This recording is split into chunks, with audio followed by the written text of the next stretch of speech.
The U.S. Department of Agriculture said on Monday its farm aid package would include $4.7 billion in direct payments to farmers to help offset losses from retaliatory tariffs on American exports this season. The bulk of the payments, $3.6 billion, would be made to soybean farmers. That amounts to $1.65 per bushel multiplied by 50% of expected production, Undersecretary for Farm Production and Conservation Bill Northey said on a conference call. Sponsored China has traditionally bought about 60% of U.S. soybean exports. But it has been largely out of the market since implementing tariffs on U.S. imports in retaliation for the Trump administration's tariffs on Chinese goods. An announcement about further payments will be made in the coming months if warranted.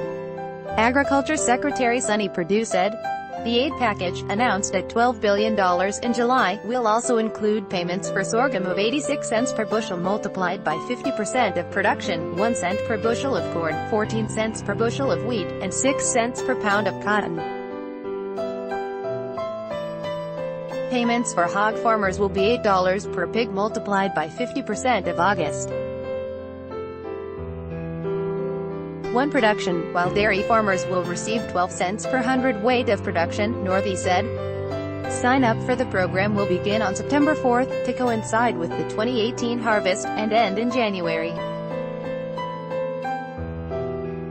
Farmers will need to present production evidence to collect payments, and payments are capped at $125,000 per person. The program will also include $1.2 billion in purchases of commodities, including pork and dairy products, to be spread out over several months, Undersecretary for Marketing and Regulatory Programs Greg Eblock said. The specific commodities to be purchased are those that have been impacted by the unfair tariffs that have been imposed by other nations, he said. The program will also include some $200 million for a trade promotion program to develop new markets. The package has been seen as a temporary boost to farmers as the United States and China negotiate trade issues. It has divided Republicans, some of whom favor free trade and were troubled by what they viewed as the kind of welfare programs their party has traditionally opposed.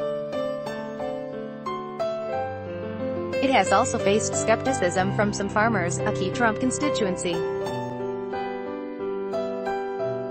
Short-term aid does not create long-term market stability, said Doug Schroeder, Illinois soybean growers vice chairman, in a statement after the announcement. Producers need trade, not aid. Reporting by Michael Hertzor, Caroline Stauffer and P.J. Huffstetter in Chicago. Editing by Matthew Lewis and Paul Simao.